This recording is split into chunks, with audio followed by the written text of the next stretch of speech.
Hey friends, you're watching BrainStormAcres. I'm Henry. And I'm Irene. Today we're going to talk about pressure canning. Right.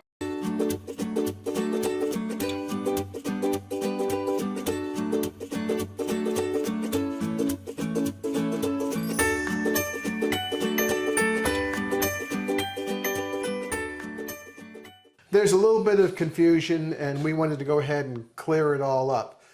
But let's start first with the principles of how pressure canning actually works. There's something that's really important. A lot of people get confused about a recipe. Well, recipes are fine, but pressure canning is really a process. There is a time that the heat in your pressure canner increases to the point where steam is being generated by the heat under the pressure canner. This is the ramp up time right here. Looks like kind of a ramp. That's why they call it a ramp up. Then this area here where I have this jiggling red line, that's where the steam is coming out of the steam vent.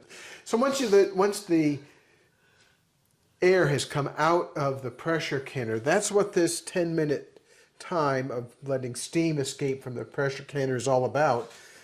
Then we enter an area where the process time for cooking the food, that is canning the food, happens. That's this green line right here. Now once you've reached the time, you turn the heat off, but you don't release any pressure because there's another piece of this process, which is the ramp down time. But I want it to be Van away.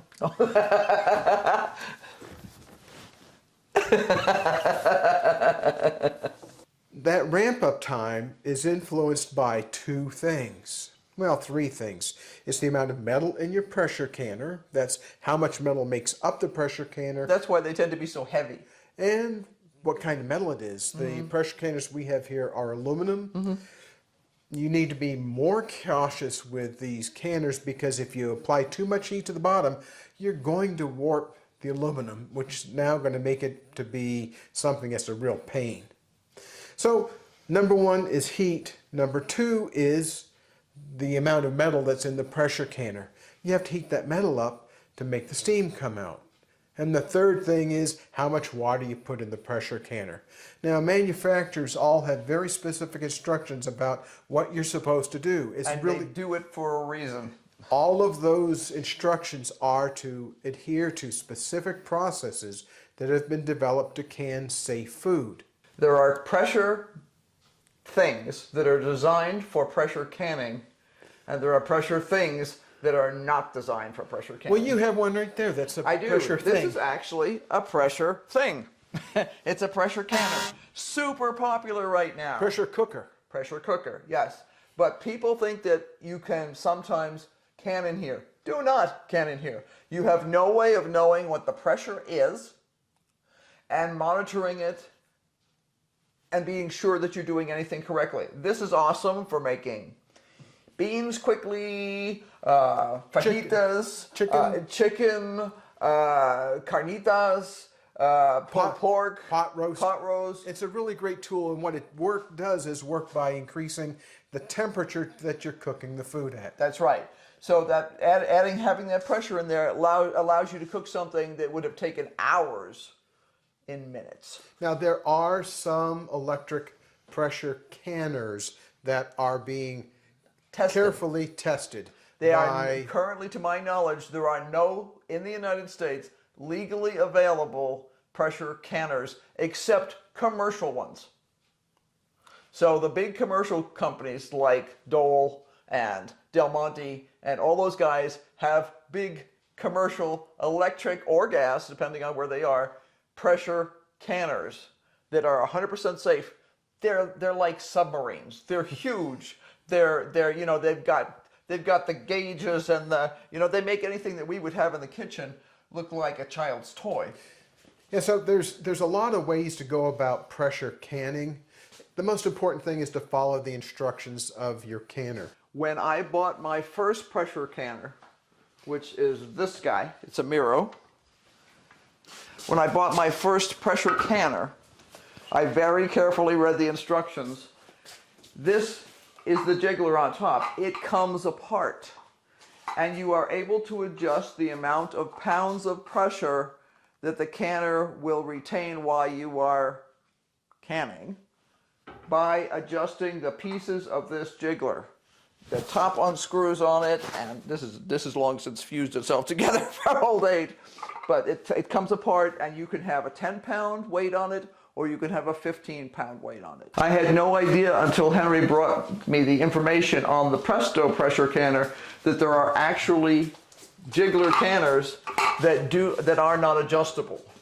Yeah, so the 1755 uses well, first of all, there's two kinds of things that go on top of the vent pipe. This thing right here that steam comes out when you're first starting it up is a vent pipe or steam pipe. Right. On the All-American, it's this beast right here. And one of the first things you do before you go to use these things is you always check. Hold it up to the light. If you can't see light coming through your steam vent, don't use it until you've cleaned it. Why wouldn't you see light? If you have a permanently attached one, food, it usually means you've got junk in the way. You've got some sort of corrosion or food. This one is not going to be easy to see light through. So that's another reason I like the removable jigglers. This one, yeah, once in a rare while I can get a glimmer, but it's not as reliable in that way. I like the idea that I can actually check. They always say check this to make sure it's in place, check everything, check your gaskets to make sure that they're not cracked. The instructions I have looked at in general recommend that you do what they call a dry run. That dry run does not mean you don't have water in it. It means that you actually try it once before you go to use it so that you're not scared to death, so you know what all the safety things are. For instance, when I start up any canner, say I'm using the Miro, I've got my water in there, I've got my canning jars in there, I'm going to put the lid on, I've got my water in there, I've got my canning jars in there. If I was doing a dry one, I would just have water in there. And I would start it up, and I would follow the instructions. So in this case, since I don't want to scald my fingers, I use a long-handled fork, and I get this so that it will sit up, and it's not easy. Sometimes it falls down a lot. But if necessary, I'll hold it up. Because what I need to do is I need to have that up for 10 minutes so that the steam will escape. That's part where Henry was showing you the jiggle. That's where the steam is escaping from the pot, and you're getting the extra air out of there. This is what's going to create that pressure eventually. So there's two styles of thing that go on top of pressure canners. One is a pressure regulator, like this, or like this. This has several different positions that you can put it on. Each one is a different weight position. Mm-hmm. The other kind of thing that goes on top of one of these is a dead weight. It's not intended to jiggle until weight hits 15 psi. It's really kind of a safety thing. So this is a jiggler or a pressure regulator, and the other style is a counterweight. A counterweight is going to release at 15 psi or something like that. Presto has different set of canning instructions. Now, if it were me and I'm new to canning, I would just let it go to 15 psi and let it jiggle, because it's going to jiggle. Right. See, and I would go farther than Henry, and I'll tell you why. He's like, well, I would just cook it at 15 psi. Okay, if you're doing meat, which is what several people have talked about doing, 15 psi is going to make it safe. The meat is going to be a little squishier. It'll be a little bit more like pate than it will be like stringiness. It'll be softer. It'll be softer, but it'll be totally edible and totally safe. It'll taste good still. Yeah. Now, if you're doing vegetables, you're going to turn it into mush, to be honest. And that is why, having come across this to me new type of pressure canner, I wouldn't buy it. Yeah, so there's some old pressure canners out there and some new things you can put on pressure canners that have a stopcock. That's just like a hose bib that you can open and close. If you do that, be careful about what you're doing, because one of the things that you want to do is make sure you follow that cooling off period for two reasons. One is that's part of the process. Remember, we're not trying to just do a recipe, we're trying to follow a process. You want the ramp up time to be right, and you want the cool down time to be right. If you decide to pull off the weight and open the canner up before the cool down period has gone on, you're going to have probably food bubble up out of your jars, and that does two things. One is it makes a mess, and the other is it can cause a seal to be unreliable. Yeah, if you go, you'll wind up with food between the edge of the top of the jar and the lid, and it might stick initially, but it'll fail in the long run a lot of times.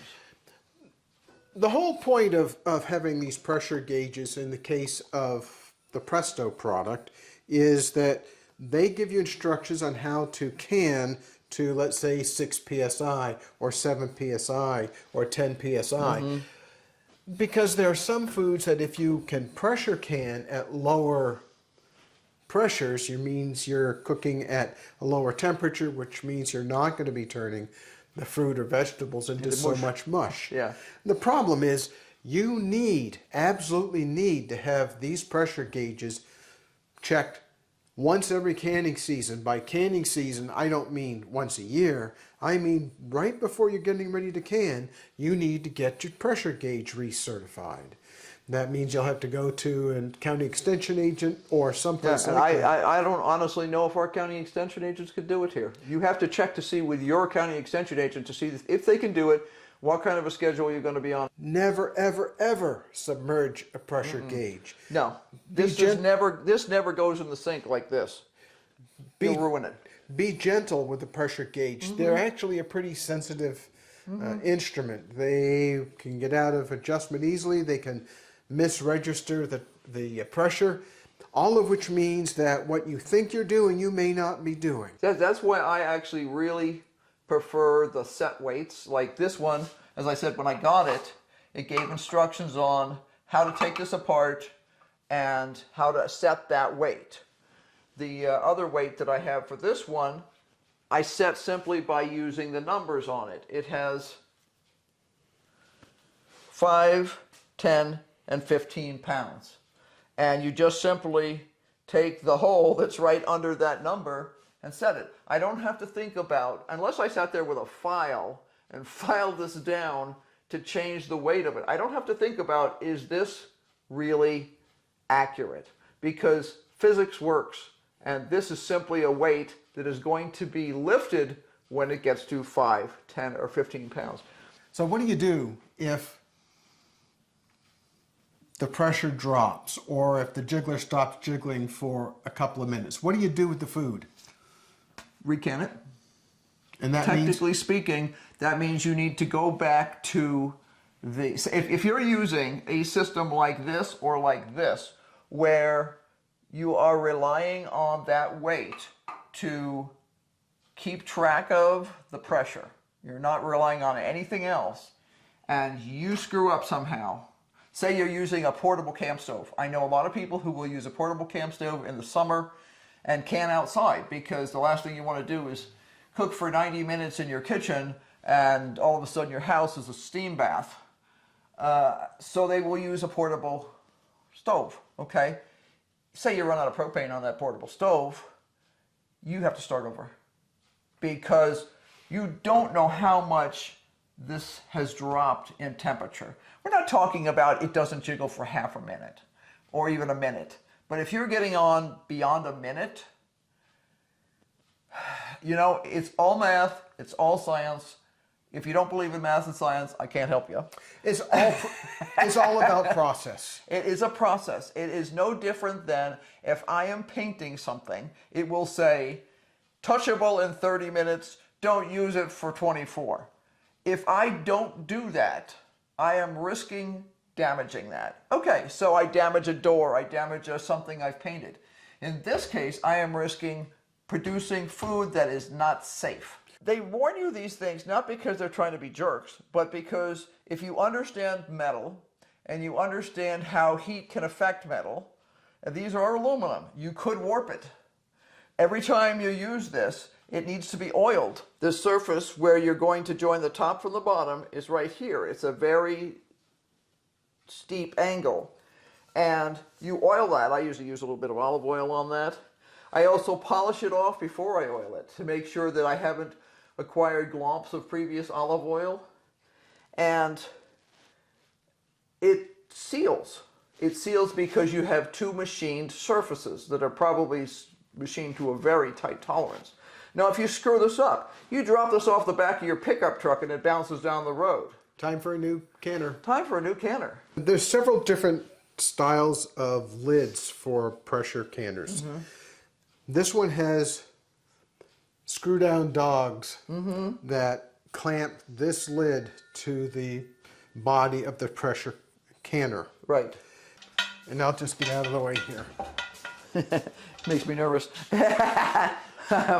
my book is in there. The book lives in there because I do, and so does the weight. So there's a dent that's cut in here, actually cast in there, and it lines up with that arrow. You put it on and you spin it until they line up pretty perfectly. Now what I'm going to do is I'm going to get down, and I can see that this gap here is much smaller than the gap in the back.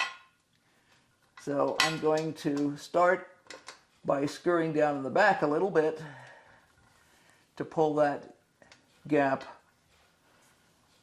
closer. Now I would have already oiled this if I was actually going to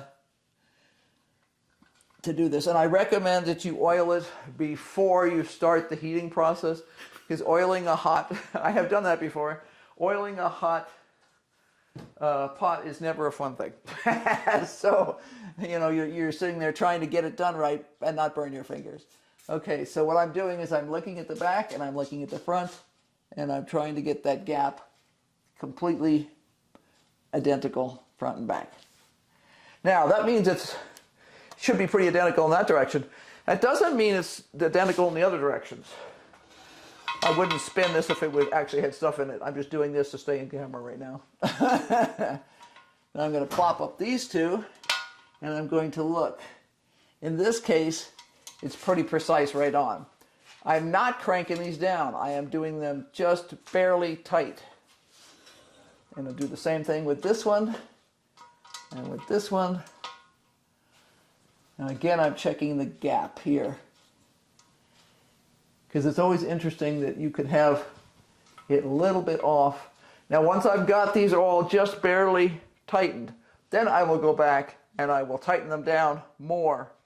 And I'm still not cranking on them like I'm trying to, you know, put clamps on a piece of metal in the workshop. But this is now a pretty accurate gap all the way around. Now it's not really a gap because the part of the bottom of the lid and the part that comes up here now meet and should meet tightly enough. When you first start this up, you will get steam and water sometimes coming out as the metal expands. You see the same thing on the Miro. In fact, that thing drips worse than this does because you've got a gasket and you're waiting for the gasket to heat up and start to build up enough pressure so that it seals completely. It's all in the instructions. It's not hard, but as I said when I read the Presto instructions, personally, that wouldn't be a problem here because we have to can at 15 psi no matter what because of our altitude. I would not enjoy that if I was at a lower altitude. You know, we spent a lot of our youth at lower altitudes. I wouldn't enjoy that because I don't want this to be such a huge process that I have to be thinking about it all the time. Some people have expressed the fact that they can't get their stoves to crank down low enough to allow them to control the heat reliably. One of the things you can get is what they call a flame spreader. If you're using a propane or natural gas stove, this simply goes underneath the pot and it spreads the flame out a little bit. It also cools it down a smidge. Something like that might work to control the overboiled problem. I would not use any of the glass ones that go inside pots that people sometimes use for doing double boilers. That seems like it would be dangerous. If I could not make my stove in my kitchen go down low enough, I would be very tempted to get a different stove that went outside or someplace else, because I don't like having to be fussing with it. We do meat fairly regularly on the stove. Because we're just doing 15 psi, we just set it and go. I listen, you know, I'm in the house, but I'm setting that for 90 minutes. I don't want to hang around for 90 minutes. I want to be able to run outside if something's going on, if Henry needs help with something. I try usually to be in hearing proximity of the stove, but I don't want to have to babysit it continuously. One of the glorious parts about canning is you set it and forget it, kind of. And that's an exaggeration in the sense you don't forget it, but I will make sure for the first, say, 15 minutes that I'm really around and that everything's working like a charm. You know, both of us have worked in commercial establishments where the process was very much more complicated than what the home canning process is here. I prefer to have the jiggler that's actually able to tell you if it's at 5 or 10 or 15 psi, because a lot of the canning that we do is 75 or 90 minutes, and I don't mind listening if I'm in the other room for an occasional a couple times a minute. I don't want to be sitting here watching a gauge. You can. Wow, that's pretty good. You can. No. It's possible to can successfully using a pressure gauge canner. You just need to pay more attention than what I want to do. Sometimes the less expensive version may not be a good choice for you. For us, a less expensive version like the Presto is not a problem because we're at 15 psi for our canning. So we would just go, okay, we just use it as a jiggler and it's cool.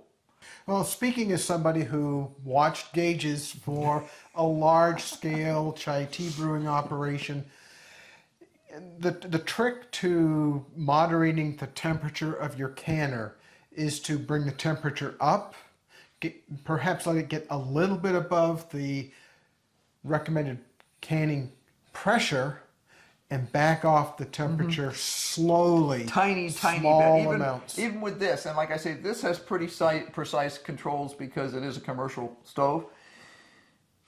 You back off a tick at a time. And that means sometimes you wind up spending 10 or 15 minutes because when you click it down, it doesn't happen instantly. You got this built up heat in there. The heat has to dissipate before, you know. So you don't want to be switching up and down.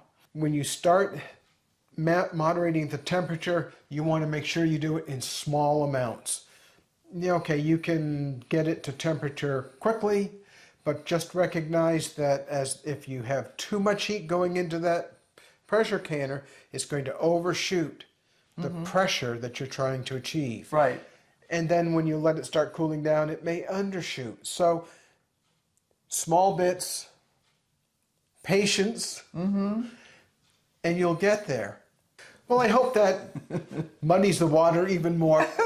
Hopefully it's actually going to clear a few things up. Right. Yes, you can do it safely Yes. in either style of canner, whether you're using a jiggler or you're relying on a pressure gauge. If you're relying on the pressure gauge, make sure you get it calibrated before you start canning. Well, Right. Unfortunately, most of the pressure gauges, you can't calibrate them on the lower priced products. You have to replace them. Right. So just be prepared that you may need to replace your pressure gauge in order to start safely canning. Right, and like we store this big monster on the bottom shelf. It's heavy, so you don't really want to be lifting it over your head. On the bottom shelf, and it's tucked in and things don't fall on it. It doesn't get dropped. The other one that's smaller, the Miro, goes up on a shelf because it's used actually less frequently.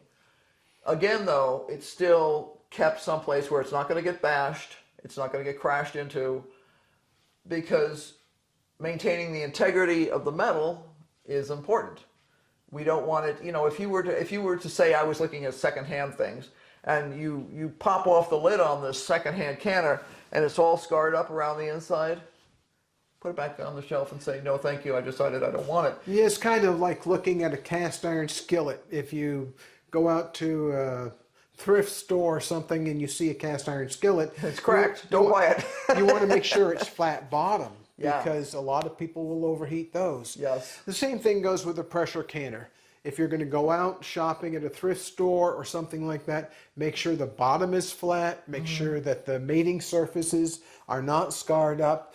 If it has a seal, make sure that you can get replacement seals. Not every canner has replacement seals readily available. Right. If it's supposed to have a jiggler, make sure that the jiggler is present. Like if I were to buy this, I'm certain, because American canner, All American is actually made in the USA and all that kind of stuff, that I could get a replacement weight for this. But a lot of these companies have gone out of business and have been bought by somebody else and stuff like that. Sometimes getting a replacement weight can be a challenge.